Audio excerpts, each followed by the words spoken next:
Okay, great. Let's Maham. So is it all the way up until wujudi or just to suratain? Uh, You can go up to Juhudi, that's totally fine. Okay. فما صحت فما صحت الخلافة إلا للإنسان الكامل، فأنشأ سورة الظاهرة من حقائق الأعلام والسوري، وأنشأ سورة باطنة على سورته تعالى، ولذلك قال فيه: كنت سمعه وبصره، ما قال كنت عينه وأذنه، ففرق بين السورتين. وهكذا هو في كل موجود من العالم بقدر ما تطلبه حقيقة ذلك الموجود، ولكن ليس لأحد مجموع ما للخليفة، فما فاز إلا بالمجموع. ولولا سريان الحق في الموجودات بالصورة ما كان للعالم وجود، كما أنه لولا تلك الحقائق المعقولة الكلية ما ظهر حكم في الموجودات العينية. ومن هذه الحقيقة كان الافتقار من العالم إلى الحق في وجوده. Sorry, I couldn't see that well. إلى الحق في وجوده. Thank you so much, ma'am. That was brilliant. Thank you.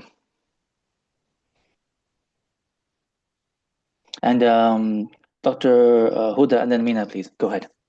Okay, فما صحت الخلافة إلا للإنسان الكامل، فأنشأ صورته الظاهرة من حقائق العالم وصوره، وأنشأ صورته الباطنة على صورته تعالى، ولذلك قال فيه: كنت سمعه وبصره، ما قال كنت عينه وأذنه، ففرق بين الصورتين. وهكذا هو في كل موجود من العالم بقدر ما تطلبه حقيقة ذلك الموجود، ولكن ليس لأحد مجموع ما للخليفة، فما فاز إلا بالمجموع. ولولا سريان الحق في الموجودات بالصورة ما كان للعلم وجود، كما أنه لولا تلك الحقائق المعقولة الكلية ما ظهر حكم في الموجودات العينية. ومن هذه الحقيقة كان الافتقار من العالم إلى الحق في وجوده. جزاكم الله خيرا دكتور. And Mina. بسم الله. فما صحت الخلافة إلا للإنسان الكامل، فأنشأ صورته الظاهرة من حقائق العالم وصوره، وأنشأ صورته الباطنة على صورته تعالى، ولذلك قال فيه: كنت سمعه وبصره، ما قال كنت عينه وأذنه، ففرق بين الصورتين. وهكذا هو في كل موجود من العالم بقدر ما تطلبه حقيقة ذلك الموجود، ولكن ليس لأحد مجموع ما للخليفة، فما فاز إلا بالمجموع. ولولا سريان الحق في الموجودات بالصور ما كان للعالم وجود، كما أنه لولا تلك الحقائق المعقولة الكلية ما ظهر حكم في الموجودات العينية. ومن هذه الحقيقة كان الافتقار من العالم إلى الحق في وجوده. جزاكم الله خيرا. بسم الله الرحمن الرحيم. So, like I said, you have already covered this theme and idea of the two hands of Allah subhanahu wa ta'ala that characterizes the duality of the entire cosmos, and in particular, al-insan, except what an insan camel does, if he or she is camel, is that he brings together, or he or she brings together these opposites and unites them within their very selves. So now you've got these two dualities, which are also the two hands of Allah subhanahu wa ta'ala, and that is the Zahir wal Batin. The Zahir wal Batin. And a whole lesson can be done literally on these two divine names. In fact, they're going to become very important when we come to Fas Nuh alayhi salam, when the whole fuss is about al-Zahir wal-Batin. Now, what is al-Zahir and what is al-Batin, since every single creation is made with respect to these two names, in particular the human being, not necessarily with the same balance, but if he or she is an insan kamil, he will bring together, or she will bring together al-Zahir wal-Batin together in harmonious proportions. So what are these two divine names? Allah subhanahu wa ta'ala, obviously these two names come from the Quran. Obviously, فهو الأول والآخر والظاهر والباطن وهو بكل شيء عليم. He is the outward and the inward, or you could say he's the manifest and the non-manifest. He is the first and the last, the manifest and the non-manifest, and he is of each thing knowing. He knows each and everything, precisely because he knows its outward dimensions and he knows its inward realities. Precisely because he knows its outward dimensions and its inward realities, that is why Allah subhanahu wa ta'ala knows each and every single thing. He knows its true essence and reality as it exists in his own pre-eternal knowledge, since knowledge follows the object of knowledge, according to the Shaykh al-Akbar. And this is how Allah subhanahu wa ta'ala knows about the mumkinat, the possibilities that make up existence. So, al-Zahir, Allah subhanahu wa ta'ala is al-Zahir from the point of view that he is what you see right in front of you. That is the plain meaning of the word, that is the plain meaning of the text, and you have to accept it, although we don't know how that's the case.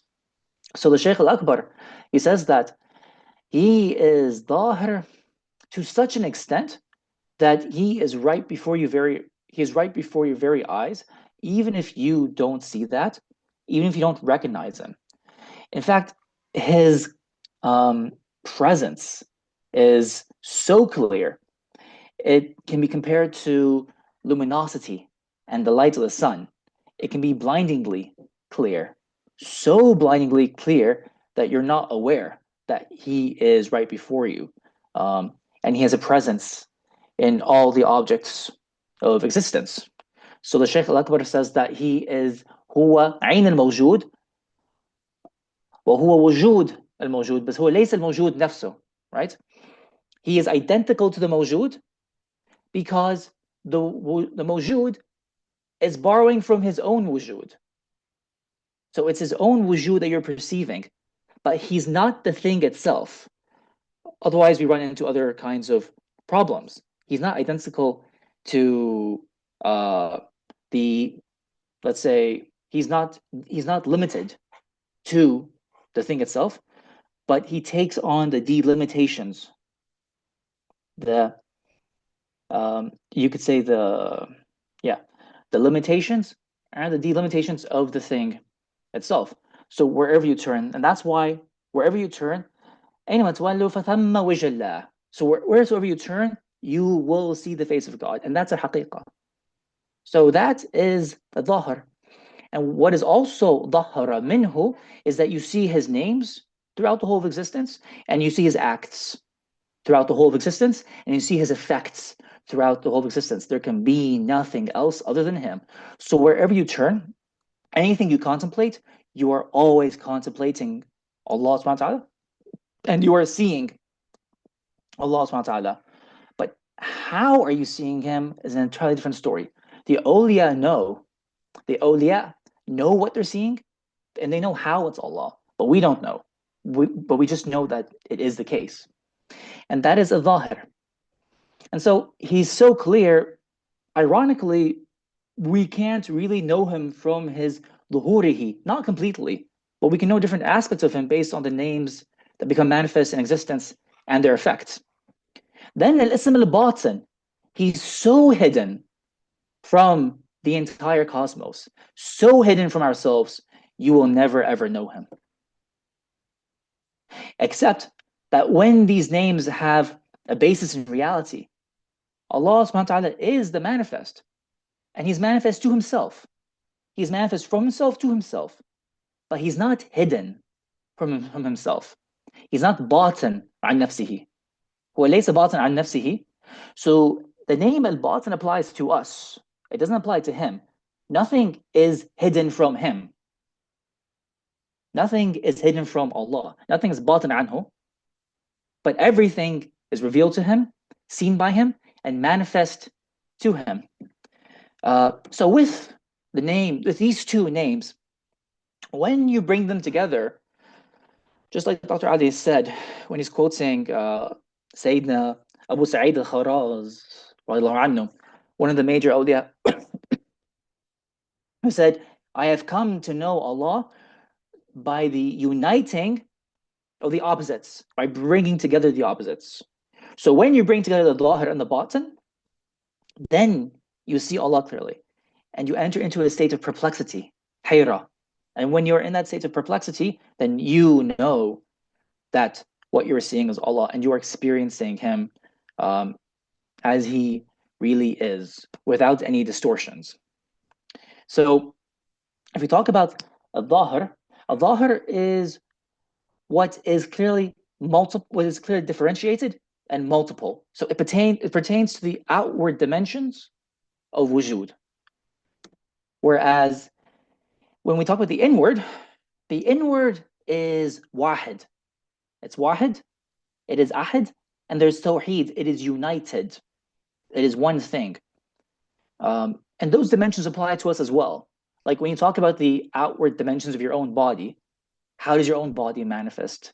Al-Zahir, because it's divided into different limbs and different parts. But when you talk about your inward reality, it's closer to oneness. It's not closer to differentiation. Even if you want to say, but I have different internal aspects to myself. I've got the faculty of memory. I've got the quwwat, right? I've got the internal faculty of imagination and the internal faculty of reflection and thinking, but still, they're far closer to oneness because they all pertain to the reality of the ruh, whereas the body pertains to the divine name al-Zahir, and the inward reality of the ruh pertains to the name al-Batin. So you come to know Allah through the ruh as Batin, and you come to know Allah through the body as al-Zahir. So when we talk about the inward nature of reality, the inwardness is connected to a latifa or the lata'if, but they become differentiated with respect to where you want to focus your attention to. So if you focus your attention onto the faculty of reflection, then it's called reflection. But if you focus your inward ruh towards something else, then it's called that name instead. So it's closer to oneness. And therefore, because the outward pertains to multiplicity, it therefore pertains to dispersion, things that are dispersed throughout the cosmos. Whereas the inward reality of al-Batin pertains to concentration, al-Jama', and unification. And so al-Zahir is also connected to darkness, the darkness of bodies, and al-Batin is connected to light and an-nur. And if we conceive this thing as a circle, then the name al-Batin pertains to the center of the circle, whereas al-Zahir pertains to the circumference of the circle. And then the intermixture between these two names pertains to the radii, the radius of each line.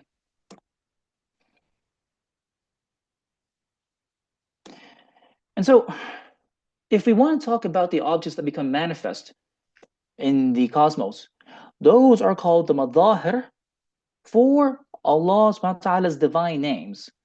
Those are what William Shiddick translates as the loci of manifestation. So these objects don't become existent exactly, but they become the place for the manifestation of Allah's wujud. But it's all one ayn. It's all one entity. The interplay between these two names is incredibly fascinating. And like I said, we can do a whole lesson on it. But the goal of the Muhammadan Salik is not just to realize these two names, but it is to perceive the inward, the batin, within the outward, within the dhahir, and to perceive the outwardness, the dhahir, within the inward, which sounds a bit weird, but there are applications of it. So I'll give you an example. Now, there is something called the khuf, which is like a sock you can wear, but in the Sharia, that's called khuf, right? So when you put on the sock, instead of doing wudu on your feet, you can just do masah. You can rub a little bit of water on the sock, right? And then your wudu becomes valid. Now, there is a masala of what happens when there's a hole in the sock, right? Does that invalidate the wudu or not? And does that mean you have to get a new sock or not, right? So this is a legal masala. This is a legal question about the khuf. Now, if I told you about the word khuf, it's connected to the word khaffa. What does the word khaffa mean?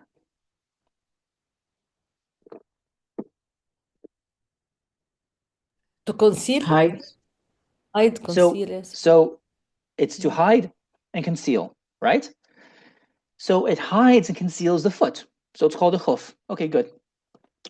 If I read to you this ayah from the Quran, from Surah Taha, Bismillah ar-Rahman ar-Rahim, Inna sa'ata atiyatun akadu ukhfiyaha. Ukhfiha litujziya kullu nafsin bima tas'a. If I said ukhfiha, what does that word mean in this ayah? I'm almost hiding it. How I know it. He will hide the sa'a. Okay, fine. According to the usage of this word in this ayah. Okay.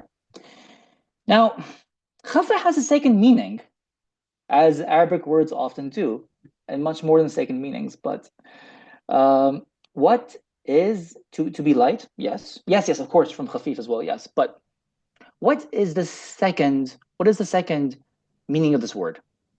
Can I say something? Yeah, go ahead. I mean, it's in Urdu language. Khafa means someone who is it's not like the angry, not upset, but somebody who is like has gone in their bubble that they don't want to speak, they don't want to say something. So yeah, this is the meaning in Urdu. I don't know how it can be interpreted here, or yeah, look forward to. That's connected to someone who wants to hide himself because he's shy. So it's connected to concealment. MashaAllah, very nice. And yeah, there's obviously so many overlaps between these beautiful languages, without a shadow of a doubt. So that's relevant too. But if I want to ask about the second meaning, what is the second meaning of this word? Fear? From khawf. Okay, it could be. But there's another word I'm looking for. So you've got khafif and khawf, right? What else? There's actually a second meaning, right? And it comes from the poetry of Imr al-Qais, which the Shaykh al-Akbar quotes in the Futuhat from chapter 68. So it's got a second meaning. And it's from this line. So he's talking about the horses that are galloping, the steeds that are galloping and making thunderous sounds on the ground. And there are these rats beneath the ground. So their galloping frightens them. Like you said, it's connected to khawf. And then what does he say? He says, خَفَاهُنَّ مِنْ أَنْفَاقِهِنَّ. What does that mean? خفاهن من أفاقهن كأنما خفاهن ودق من عشية مجلب. خفاهن من نفاقهن Yes, من أنفاقهن. Yes, he's talking about the rats. Dying. من أنفاقهن as in أن ينفق as in to die. No, as in from nafaq, as in like their tunnels. Their tunnels. Yes. خفاهن. خفاهن means here ظهر. عجيب. So it means here أي أبرزهن وأظهرن. أبرز وأظهر. They came out of their holes. So khafa also means to make ظاهر, right? So the Shaykh al-Akbar says, I don't care how many holes you have in your sock. Because once it's the thing that you're wearing in the sock is called khuf according to the Sharia.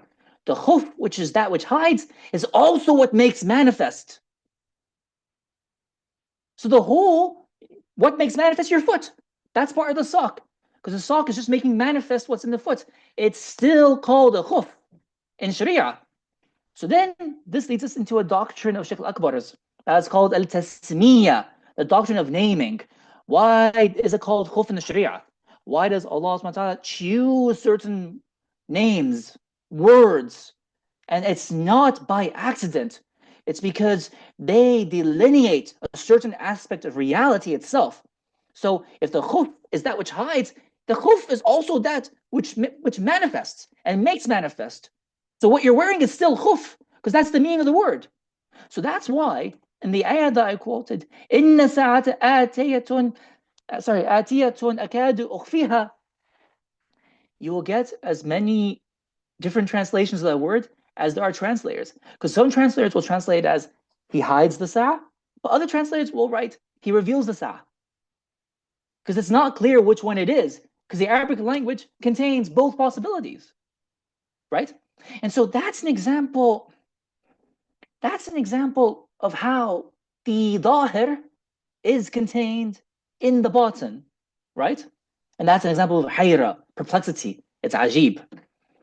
And so another example of this is what's called the Mobius strip, which I think I talked about some time back, but it's a weird kind of strip. If you Google it on the internet, you can see its shape. But when you're going along the line, what's outward suddenly becomes inward. Yes, either the Mobius or the Mobius strip. It becomes inward, but it's the same strip. It hasn't changed or anything, right? And so that tells us a lot about the different aspects of reality, because reality, the haqiqah of reality is one, right? But when you focus your mind on one aspect, suddenly it becomes dhahir. When you focus your mind on another aspect, suddenly it becomes batin. But it's all wahid when we talk about the haqa'iq. And so, if Allah subhanahu wa ta'ala made Adam alayhi salam with his two hands, and we're talking about his surah, which is dhahira, and his surah, which is batina, then when these two forms are brought together, he is rightly called Khalifatullah ala al-ard. And this goes back to the principle of tasmiyah, Khalifatullah ala al-ard.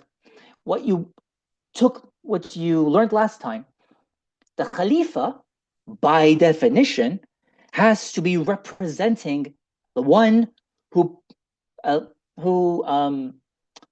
not elected him, but the one who chose him to stand in his place. Istikhlaf.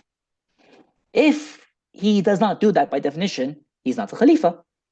And what is the name Allah? What does that mean? It is called al-Ism al-Jami'. Allah is called al-Ism al-Jami' because it is the Ism, al-Ism al-Azam, that brings together every divine name in existence into itself. That's why it's different to say al-Ism al-Ilahi al-Nur, for example, which is a specific name. Or let's say al-Ism al-Ilahi al-Mu'izz, the one who exalts, and al-Ism al-Ilahi al-Mudhil, the one who abases.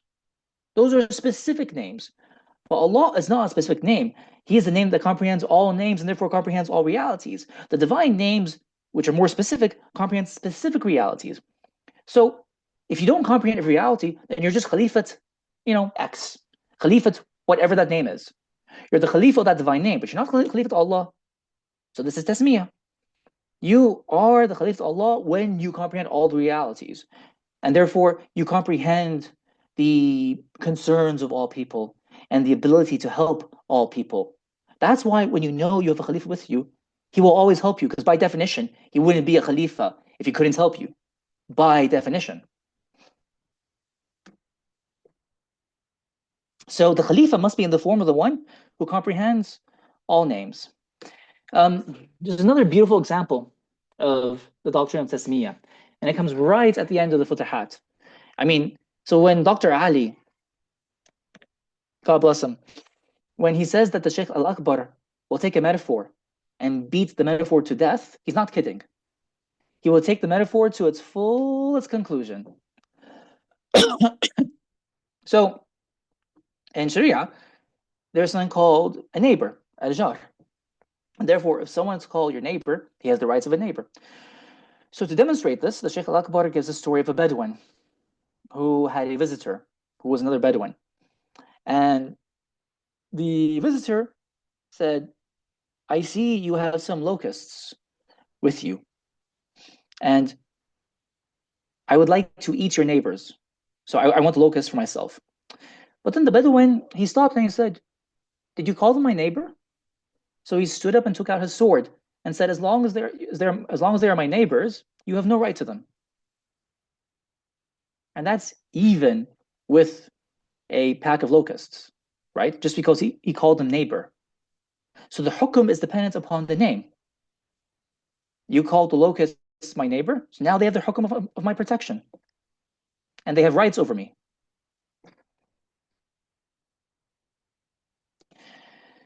So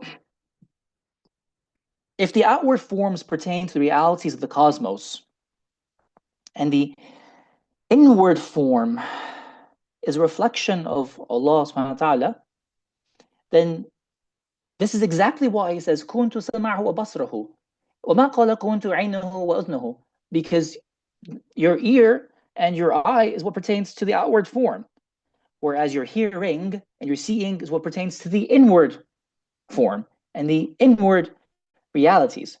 So that's why your inward is a reflection of Allah, and your outward is a reflection of the realities of the cosmos, which are His madahir. So it's still Allah, but it's called His madahir, the places from which He becomes manifest.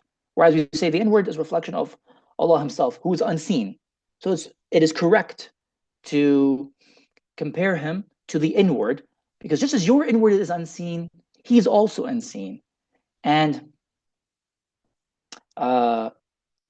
what is the context?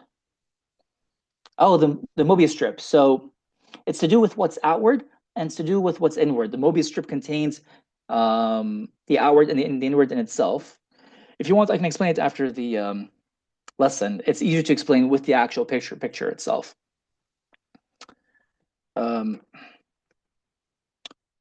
Just as you can never know Allah in its totality, can you ever really know someone's inward reality in their totality? Like, can I ever know Joshua himself in his inward reality completely, or Amira, or Mina, or Muhammad? Not really.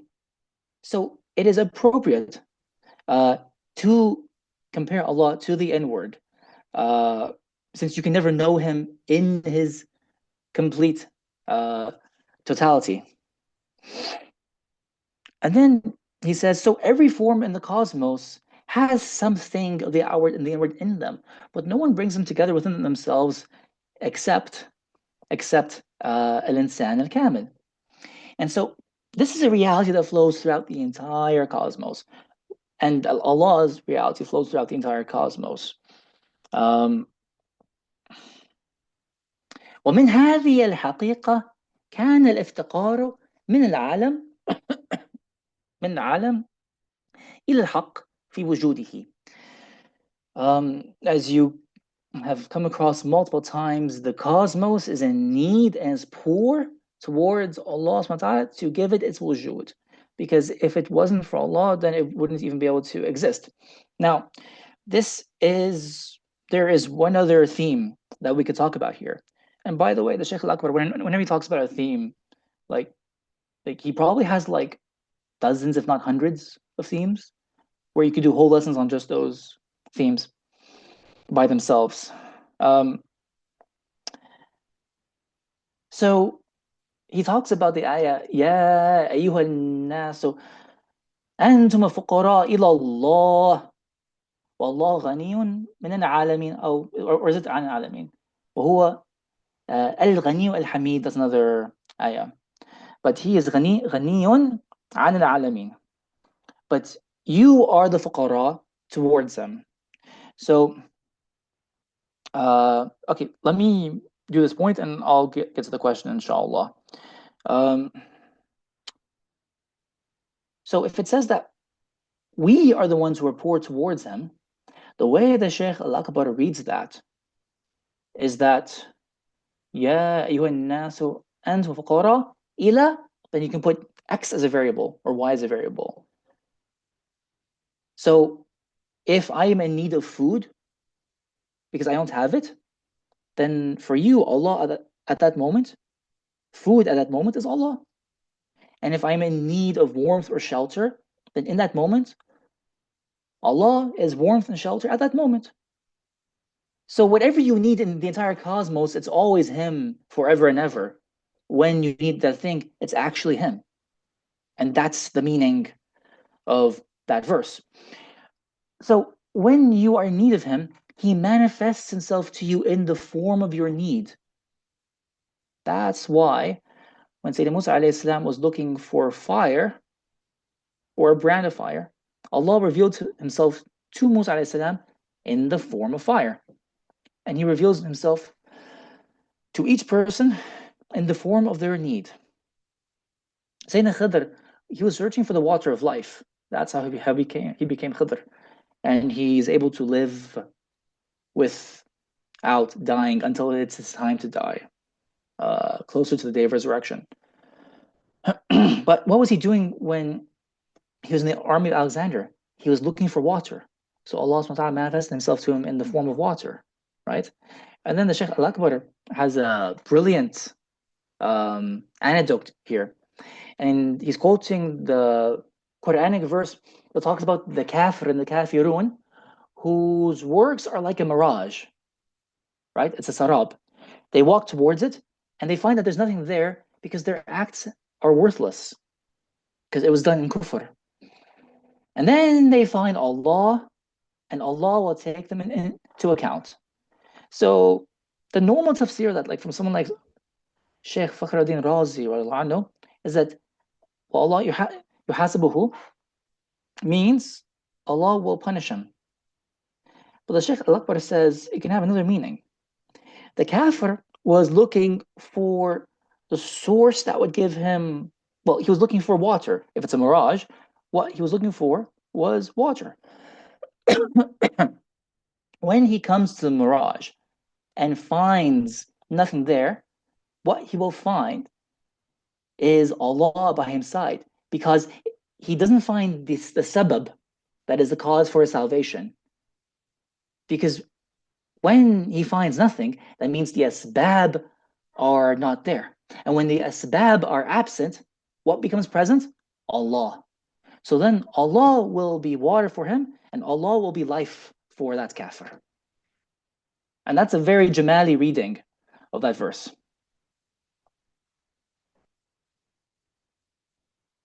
Yeah, so if you say, Ya ayyuhan nas, antum fuqara ila Allah, you are the ones who are poor towards Allah. But Allah is al-ism al-jama', right? So because Allah is al-ism al-jama', He is the one who comprehends every other name. So that's why it's a haqiqah in the cosmos that whatever thing you are needed towards, that thing comes under the hukm of a divine name, which therefore comes under the almighty name, Allah. So that thing, when you are needed towards it, it is Allah, whether you realize it or not, whatever that thing is. Tell me if that makes sense or if that needs further explanation. وهو الغني الحميد, yes. Sorry, is it Nadir or Nadir? I apologize. If you could just clarify that for me. Nadir. Nadir, thank you. What do you mean by Allah's self-reflexivity? What does that mean to you?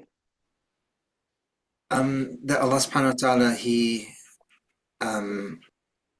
he observes himself as he is. Yeah, sure. Okay, thank you.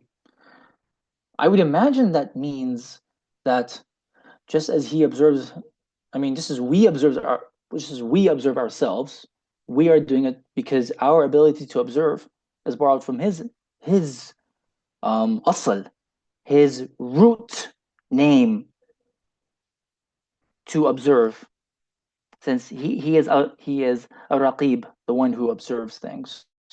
I would imagine it's derived from that.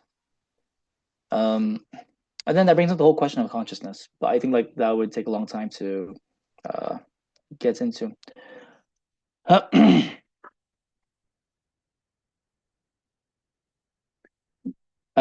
Sorry, Amira, do you say whoever explains it that way, stop after the second Allah in the verse? Yeah, so when you were explaining it, did you say يا أيها الناس أنتم الفقراء إلى الله إلى الله والله, and then they stop there, or No.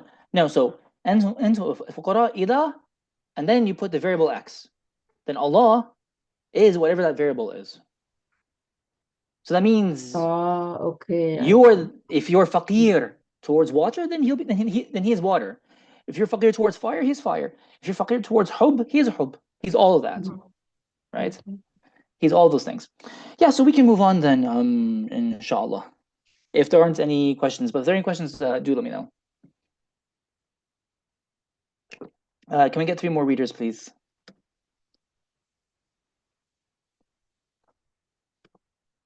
Actually, I will talk about one more thing. I apologize.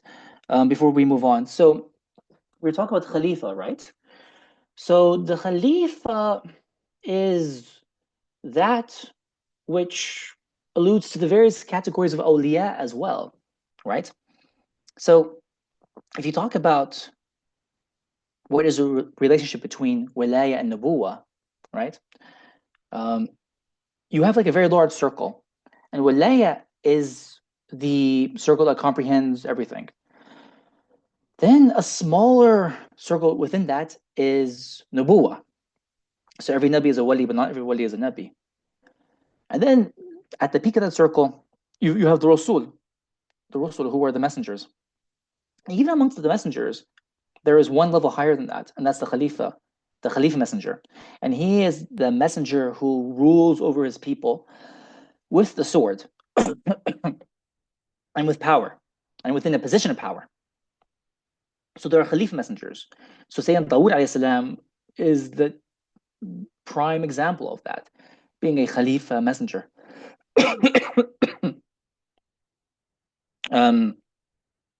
Now, a Khalifa is if you are Khalifa to Allah, and Allah is al-Ism al-Jama', He is the name that comprehends all names, then that means you should be a Khalifa that comprehends all names as well. So what the Khalifa does is he swings like a pendulum. If you think of it like as a pendulum, he swings from one divine name to the next. He's never fixated on one divine name. So that was the state of Rasulullah, right? So sometimes he would be in a state of Jalal. Sometimes he would be in a state of Jamal. Sometimes he would be in a state of Rida. Sometimes he would be in a state of Qadab. Sometimes he'll ask for a punishment for someone. And sometimes he'll ask for someone's forgiveness and mercy for them. But more often, forgiveness and mercy to the extent that he says, "Oh Allah, whoever I pray against, then please make it a mercy for them." Even to that extent. That was the extent of his rahmah. So he said, so Shaykh Al-Akbar says that's very different to the hal of the other Khalifa, Sayyidina Nuh alayhi salam. He says that Sayyidina Nuh alayhi salam, he had the hal of the malaika. Now the malaika, when they have ghadab on someone, it is al-ghadab la rujua. It means that it is like an implacable wrath and anger. Like once they're angry, there is no stopping them. When the angels are angry with you, there's no stopping them, and there's no withstanding their anger. But he says that the Khalifa, or the one who has the hal of Muhammad, that Khalifa is not like that. Sometimes he's like this, sometimes he's like that. So then the Shaykh Al-Akbar says, like, how can what Sayyidina Nuh alayhi salam said, Rabbi la tadhara ala ard min al-kafirin dayara, do not leave a single kafir on the face of the earth. That because that was when his wrath became manifest, and it was not something that could be stopped. How does that compare to the hal of the other Khalifa, who said to his uncle Abu Talib when he was dying, you know, whisper the Tawheed in my ear. I will take it with me to my Lord. He says, how can you compare one to the other? So if you're a Khalifa to Allah, then you are the Khalifa of the one of whom Allah said, وهو في كل يوم شأن. He is each day upon some task with a divine name. That's what the Khalifat Allah is, right? He moves from one divine name to the next. He has that flexibility. Whereas the angel, or someone who has the hat of an angel, it's more inflexible. Sorry, now we can go on. There's a few CD, questions. Muhammad, yes. Let me leave that story for the WhatsApp chat. If you remind me then, I'll bring it up then, inshallah, because it's also mentioned in the Fusus al-Hikam, so you guys will come across it, inshallah. I mean, all prophets are sort of Khalifat Allah, because they all comprehend all the divine names, but not to the same extent. Not to the same extent. That's why Muhammad Sallallahu Alaihi Wasallam, he is the primary exemplar. Yeah, let's just leave it at that, inshallah. Yeah, Amira, if you could, yeah, remind me of your question in the end, inshallah. But please do bring it up. Yeah, sorry, Joshua. Let's carry on with 3 more readers, inshallah.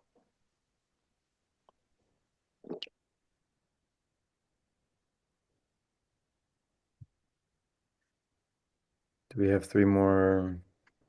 Yeah, can I? Please. Bismillah. Yes. Bismillah ar-Rahman ar-Rahim.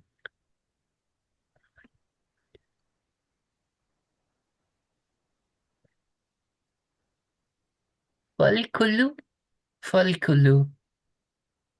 Yeah, am I just please correct me if it's not right.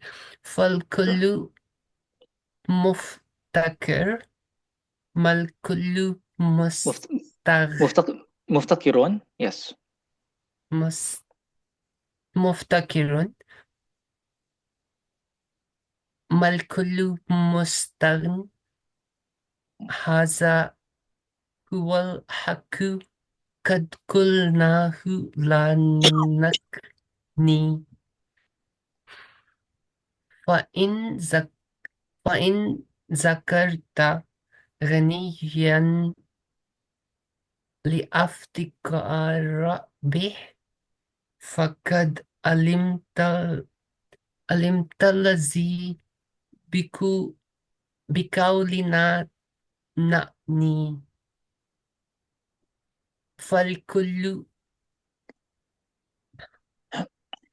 بل كل مربوط فليس له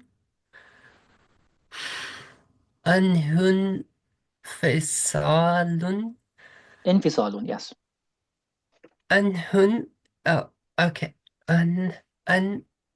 Sorry, how do you say it? انفصال. Okay, عنه انفصال.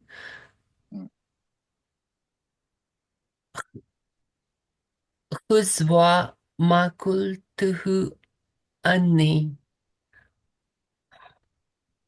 Apologize for taking this time. No, that was lovely. Thank you, Jazakallah khairan, mashallah. Allah barik fiki. Yes, Amina. أوكي بسم الله. فالكل مفتقر ما الكل مستغن. هذا هو الحق قد قلناه لا نكني. فإن ذكرت غنيا لا افتقار به فقد علمت الذي بقولنا نعني. فالكل بالكل مربوط فليس له عنه انفصال. خذوا ما قلته عني. Thank you very much. And Mina.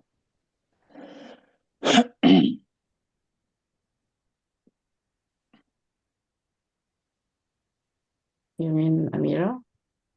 No, oh wait. That was Minna. I'm so sorry, Mina. Yes, go ahead, Amira. Bismillah. فالكل مفتقر ما الكل مستغن. هذا هو الحق قد قلناه لا نكني. فإن ذكرت غنيا لا افتقار به فقد علمت الذي بقولنا نعني. فالكل بالكل مربوط فليس له عنه انفصال. خذوا ما قلته عني. Yeah, brilliant. And CD Hamza, that was very good. I apologize, I didn't recognize it was you. For some reason, these pictures on the video, I can't see them very well, but Jazakallah khairan for all of you, طبعا. Yeah, so the poem is just quite straightforward. I think we don't need to go too much into it, but it's just a recap of everything that we discussed. I would like to go into فالكل بالكل مربوط. All right, everything is connected and tied back to everything. So this is a really important point because we are all connected to each other, and this knowledge, the realization of this knowledge is one of the Adamic gifts. It is one of the Adamic inheritances. If you do not see that we are all connected to each other, then not only is it not an Adamic inheritance, it's arguably you don't have a prophetic inheritance. You have to be able to see the connection that we all have to each other. It's such an important point because it really does go against the principle that we live by in this modern day and age, which is a principle connected to scientism, which evokes the idea that we are all detached, objective observers of nature. We're all detached, objective observers of nature, which just simply isn't the reality of it. It's not like nature is separate from us. We are in nature and nature is in us. Whatever you are observing is in you. So whatever you do to something, you are doing to yourself as well. So like Sheikh Hamd Yusuf gives this brilliant example. Like it says, like, why are all the majestic beasts disappearing? Right? There's an endangerment of certain species like the lion or the hawk or something like that. That's because there's a dimension of our majesty that is disappearing as well, right? Why is there a proliferation of jellyfish, right? And the jellyfish are symbols of mindless consumerism because of the absence of sharks, which are also very noble and high creatures. So this is really wonderful story you find in Edgar Allan Poe and also Abu Yazid Bastami, right? It's pretty much the same parallel. But when someone stabs Sayyidina Abu Yazid Bastami, Qaddasallahu sirruhu, then the man turns around and he finds the stab wounds on himself, right? As a karama. But it's more than just a karama, because Edgar Allan Poe repeats this idea in the same story when he's looking to murder someone. But when he murders the person, he turns around and looks in the mirror and finds himself drenched in blood, even though he didn't get his hands dirty, so to speak. He finds the wounds on himself. He finds the blood on himself because what he did to that other person, he did to himself, right? This is a haqiqah. And it's one that we need to, as people, humanity, need to take really seriously. MashaAllah. That's all I've got on these lines. We can continue to the next section, inshallah.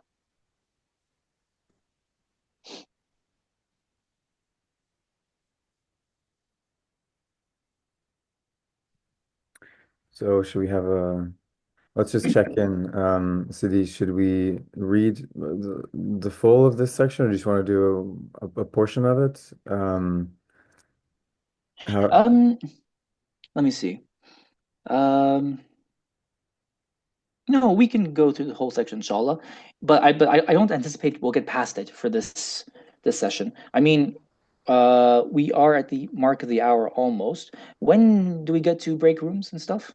Or breakouts, it's called? Yeah, I'm trying to feel if, I mean, we're a little bit of a smaller group today. Does anybody have an It's opinion? up Does to anybody you. have an opinion? We can take votes, or if anybody wants to put in the chat, do you want to continue on reading the next section, or do you want to go out into breakout rooms? Feel free to voice your opinion. Sorry. Continue. Everybody's saying continue. Continue. Okay, brilliant. Okay. See, Nader, what does relate to adab exactly? What you mentioned previously, Sidna, about this in the depth of the interconnection between creation and the receptivity to. Yes, absolutely. It's not just about adab. It's even like it is about adab, absolutely. But what informs this adab? What informs this adab is that it's also, we're talking about even something more fundamental and foundational than that, which is ontology and epistemology. It's the way things are. It's the way things are. Because what informs your adab and whether you'll have adab with people in creation is how you perceive reality itself. Because this is how reality is structured. We are all interconnected at a fundamental level. Sorry, see Joshua, go ahead. I'm just volunteering to read. Yeah, please, Bismillah. So, and then maybe two more people can follow behind me. So, let's see.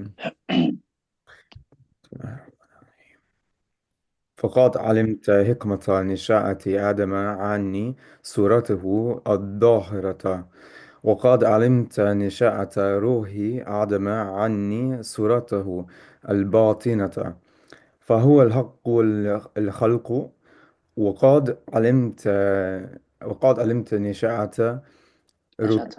نشأة رتبته وهي مجموع الذي به استحق الخلافة ف... فآدم هو نفسه الواحدة التي خلق منها هذا النوع الإنساني وهو قوله تعالى يا أيها الناس اتقوا ربكم الذي خلقكم من نفس واحدة وخلق منها زوجها وبث منهما رجالا كثيرا ونساء. Okay, so can you read up to then? Yes, to alamin. Okay, so the rest, okay. فقوله اتقوا ربكم اجعلوا ما ظهر منكم وقاية لربكم وإجعل لربكم لربكم sorry و... واجعلوا ما بطن منكم وهو ربكم وقاية لكم فإن الأمر فإن الأمر ذم و ذم ذم وحمد. ذم وحمد فكون وقايت فكون وقايته وقايته. Yes. وقايته في الذم وأجعل وقايتكم في الحمد تكون أدب عالمين جزاكم الله. تفضلوا. Brilliant. Jazakallah khairan, Sidi. Sidi Muhammad, and just like you said, Sidi Nadir, here we come back to adab, mashallah. Who is next? الحمد لله والصلاة والسلام على رسول الله. قال المصنف رحمه الله ونفعنا بعلومه وعلومكم في الدارين آمين.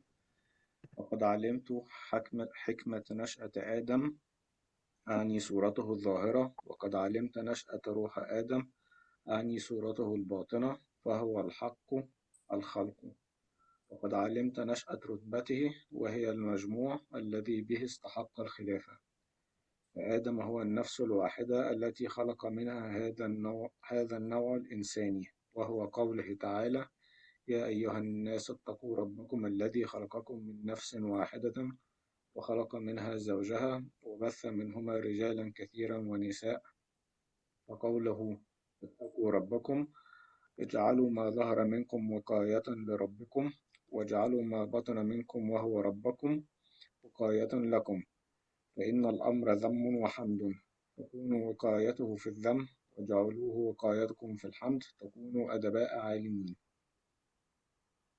Jazakallah khairan, Sidi. Beautiful. And Huma.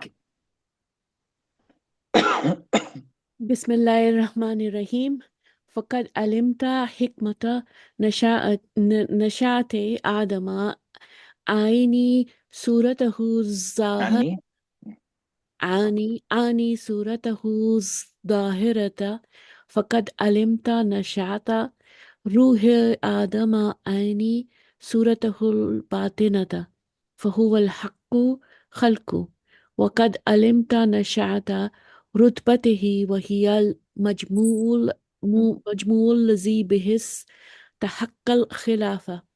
فآدم هو نفس الواحدة التي خلق منها هذا النوع الإنساني، وهو قوله تعالى: يا أيها الناس اتقوا ربكم الذي خلقكم من نفس واحدة وخلق منها زوجها وبث منهما رجال كثير ونساء. فقوله اتقوا ربكم واجعلوا ما ظهر منكم وواقية لربكم واجعلوا ما بطن منكم وهو ربكم وكيات لكم. فإن الأمر دم وحمد، فكونوا وكياته في الدم واجعلوه وكياتكم في الحمد تكونوا أتباع العالمين. Brilliant. Beautiful. Thank you so much. Jazakumullah khairan, and to all of you. So when he says who al-haqq al-khalqa, he also says something similar in his naqash al-fusus, when he is the insan al-kamil, he is abdun rabbun. بالنسبة العالم هو رب، وبالنسبة لله تعالى هو عبد. So when he brings those two dimensions into himself, then he's properly speaking the majmu', the absolute totality that brings every reality together, and he deserves to be called Khalifatullah ala ard. Now, if he is Khalifatullah ala ard, then what the asma al-ilahiyya are to him, which is really an ajib analogy. The asma al-ilahiyya are to him what the limbs are to your body.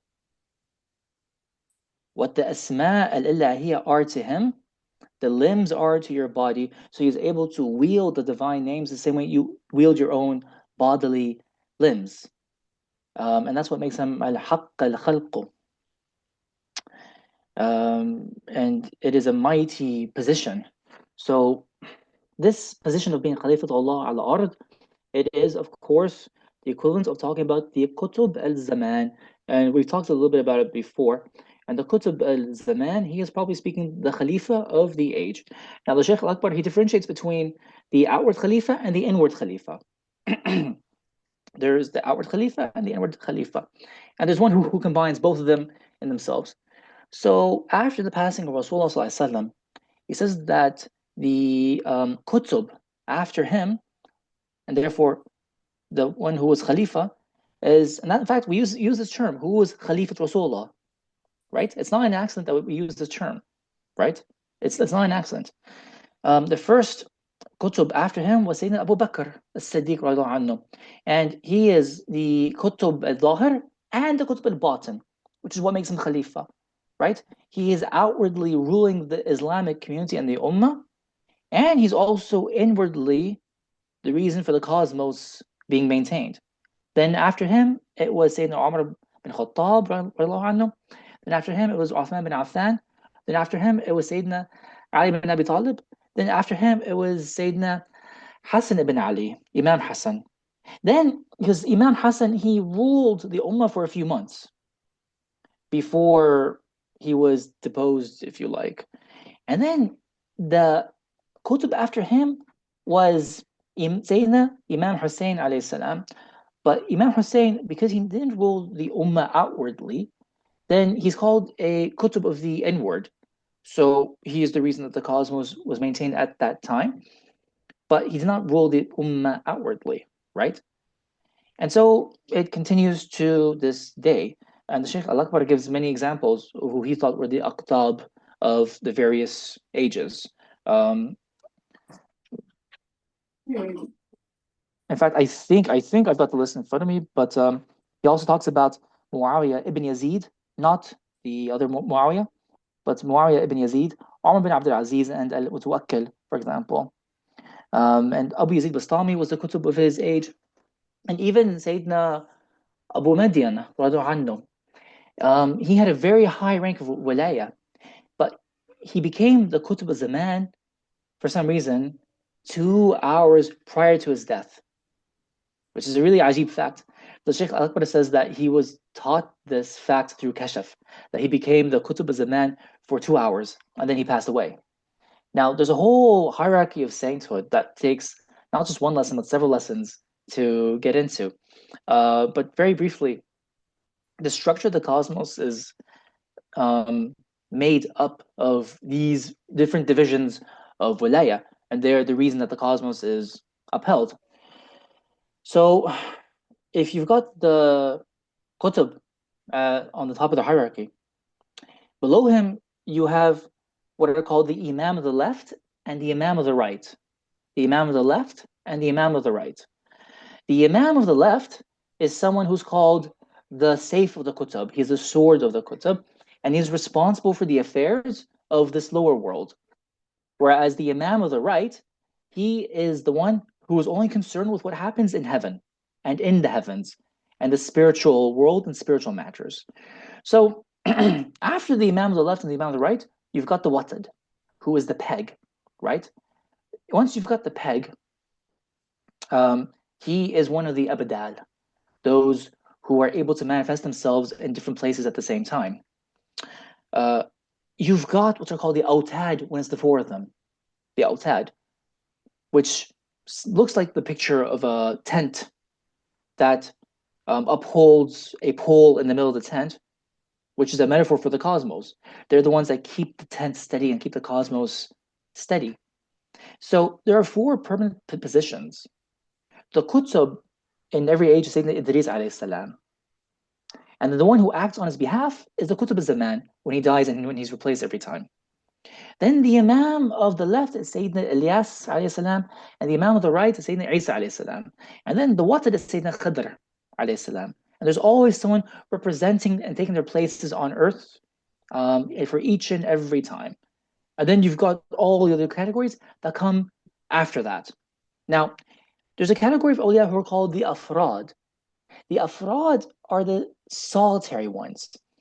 They don't have necessarily a position in the cosmos, but they have the same spiritual rank as the Qutb, but they don't have his function. They don't have his duties. They don't have his office. They're left alone. And the Afrad are the highest categories amongst sainthood and walaya. They are the inheritors of the prophets, alayhim salatu wasalam. And amongst the Afrad are those who are the Muhayyamun, who imitate the function of the Muhayyamun, the angels in the heavens, who are struck in hayra by the majesty of Allah subhanahu wa ta'ala, and that's all they contemplate. They contemplate His majesty, and they don't know what happens in the heavens or the earth. All they know is Allah subhanahu wa ta'ala. Then you've got the Malamiya, who are amongst the highest categories of sainthood, the ones who are called the blameworthy ones. And they're mentioned in the Quran by allusion, by ishara. And the Malamiya, they're the ones whom people blame, and they blame themselves. People blame them for appearing strange or for not being or not showing any signs of greatness. They appear to be like ordinary Joes. They're unremarkable. They don't show karamat. They don't show anything special. But they are known to Allah, and they will have a light on the day of judgment that the prophets will envy. They are amongst the highest categories of walaya. They're called the princes of the path. And the leader of the Malamiya is who? Rasulullah sallallahu alaihi wasallam. He is the leader of the Malamiya. Ajib. And Shaykh al-Akbar says that his hal, the state of Rasulullah sallallahu alaihi wasallam, was he was one of the Malamiya before his Nabuwah. Before Sayyidina Jibreel alayhi salam came down to him in the cave of Hira, he was one of the Malamiya. Now, there's a surah in the Quran, which everyone knows, إِذَا جَاءَ نَصْرُ اللَّهِ وَالْفَتْحُ وَرَأَيْتَ النَّاسَ يَدْخُلُونَ فِي دِينِ اللَّهِ أَفْوَاجًا فَسَبِّحْ بِحَمْدِ رَبِّكَ وَأَسْتَغْفِرْ إِنَّهُ كَانَ تَوَّابًا. This is taghfir. What do you understand it to mean?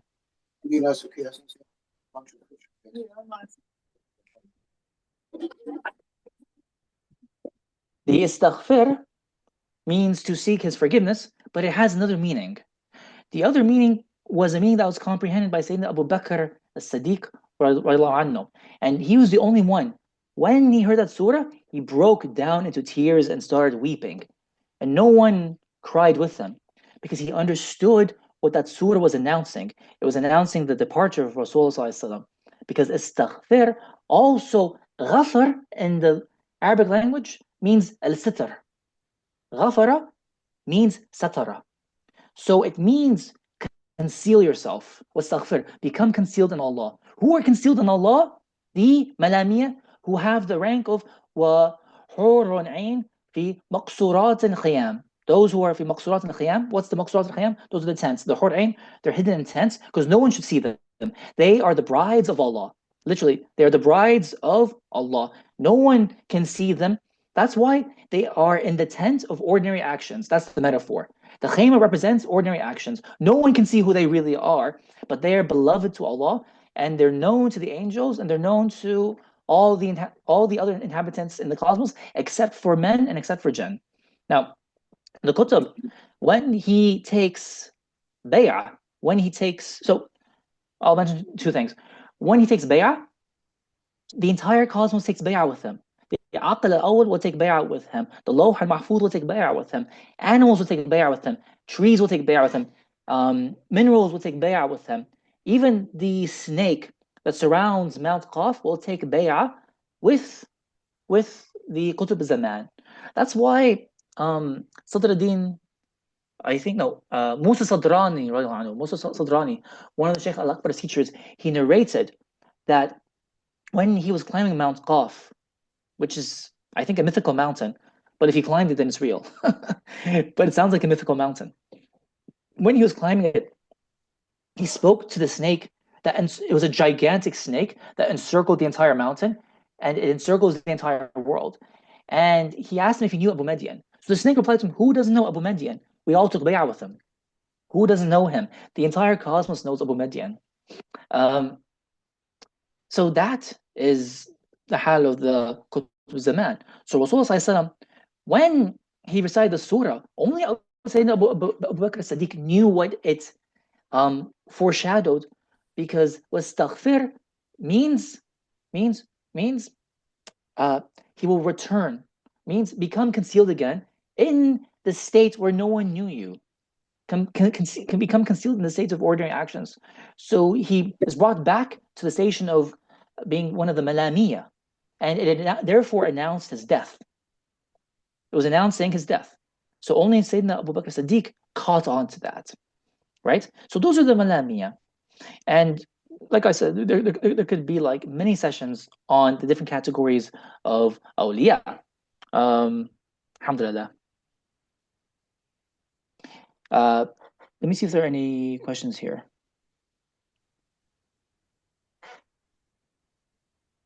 Yes, exactly, Mina. Exactly. There's separation in temporal power and spirit. Exactly. And yeah, we're almost done with the chapter. Alhamdulillah. Yeah, good. So I think like we can just sorry, see Joshua, can I see the text one more time if there's anything we want to quickly go through, and then like also we'll just wrap it up there. Okay, so yeah, there is an important point to do with wiqaya. How are we for time? If you want to do questions, we'll do questions. Otherwise, we'll repeat this passage with Sidi Ali the next time, because it's an important passage on adab to do with taqwa and wiqaya.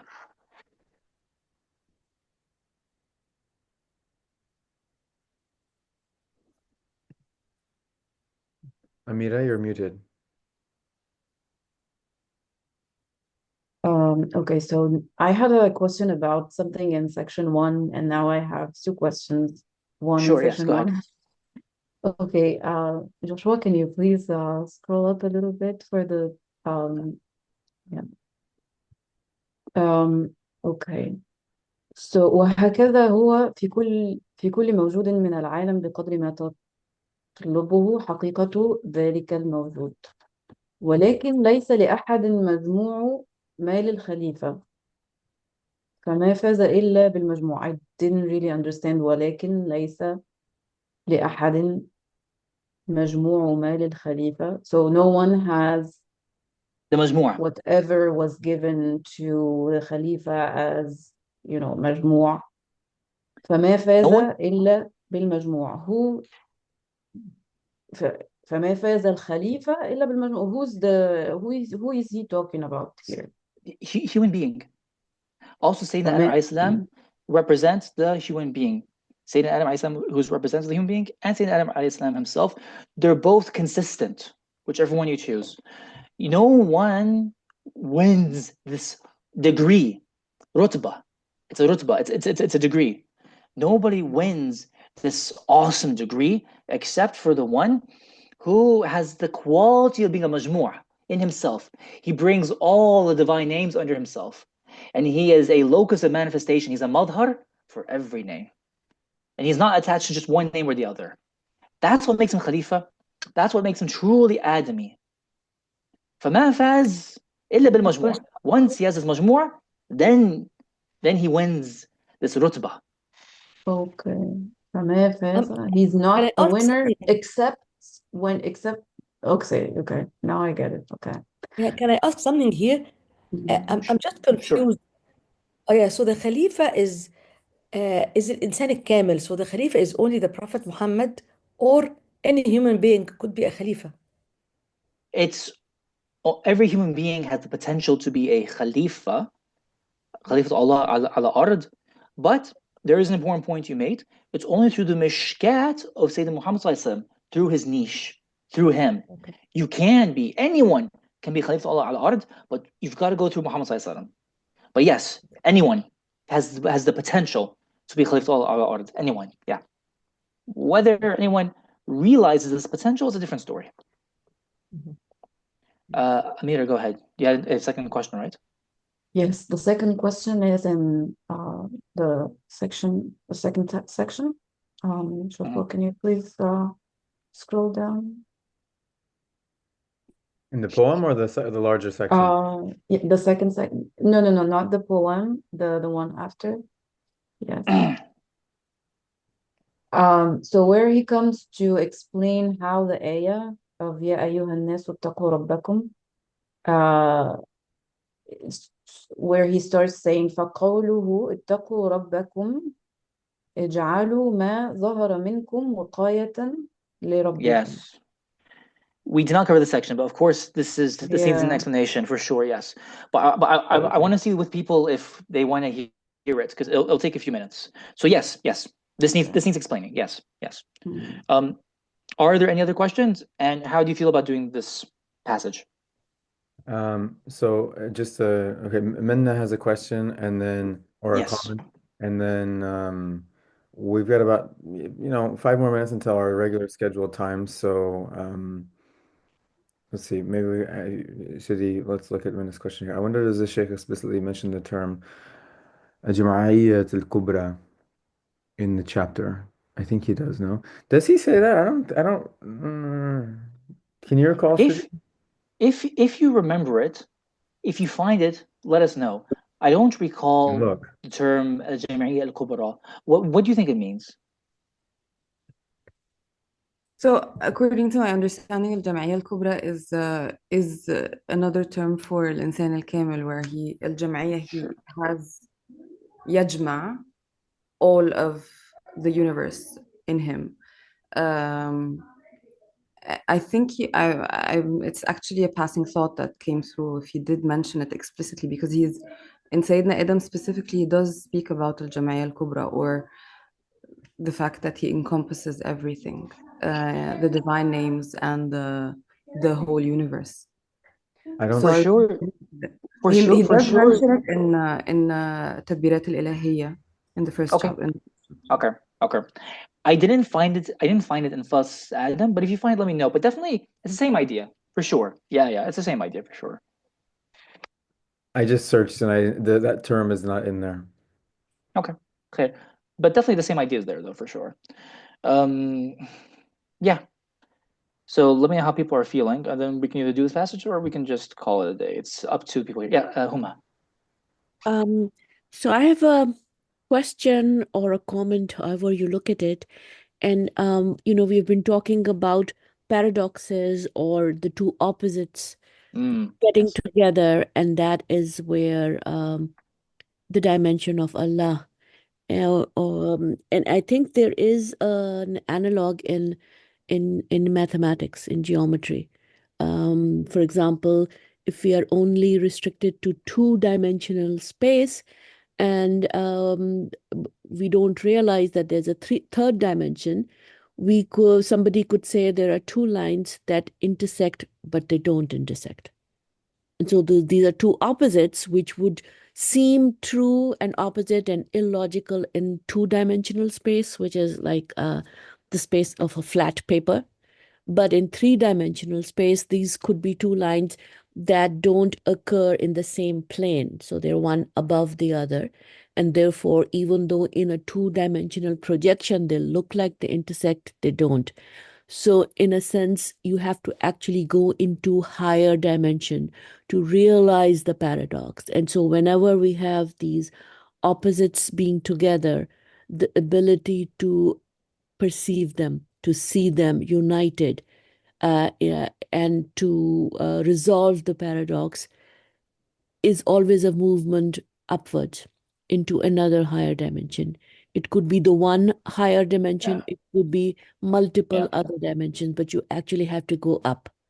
And in a spiritual realm, I think that is exactly what happens with paradoxes. Thank you. MashaAllah. Does that make sense? No, it makes complete sense. It makes complete sense. And by the way, just for your interest, Homa, I don't know if you're a mathematician. I've had some training in computer science and maths. Yeah. Okay. If you are and you have an affinity for mathematics, you have to read the works of C.D. Eric Winkle. He's also called C. Schraib, because he writes the Futuhat geometrically. Wow. Okay. So he writes it with the view to geometry, because the Sheikh al-Akbar will sometimes talk about geometry itself as a way of understanding the higher realms and the higher dimensions of reality. I'm not always able to follow it myself because I'm not much of a mathematician, but if you get mathematics, and the Sheikh al-Akbar does talk mathematics in some cases, but you should read C.D. Winkle's translations of the Futuhat. He speaks geometrically. He translates it geometrically. Inshallah. Thank you so much. Shukran jiddan. So I just want to comment. I know we're at our time and people might want to go, but also we're literally at the end of the chapter here. There's just a little bit more, and then he just gives a list of all of the different of the following chapters of the book, and then a bit of a goodbye, like to the end of the first chapter. So, if I mean we could just move through and finish this one, and then we can start again. Next time on the chapter on Seth alayhi salam. So, it's up to you guys. Again, like, does anybody want to put their thoughts in the chat? Should we pause for now and then finish it off next time, or should we just go forward and Sidi Faris, do you think there are any major concepts in this last section that we need to What Amira was alluding to, the concept of wiqaya needs a lot of explanation. It's a major concept. The rest aren't major concepts. Yeah. Yeah, okay. Well, if people don't have a strong opinion, I mean, we can wait, but I don't see anybody sharing in the chat. Last speak now or forever hold your peace, at least until next week. Okay. Okay, then let's just leave it at that, inshallah. Since that's a lot to absorb anyways. And we'll finish it next week, inshallah, or whenever. But yeah. I'm happy to stay for 5 more minutes for questions. If anyone needs to leave, you can leave. But we'll stop reading here, inshallah.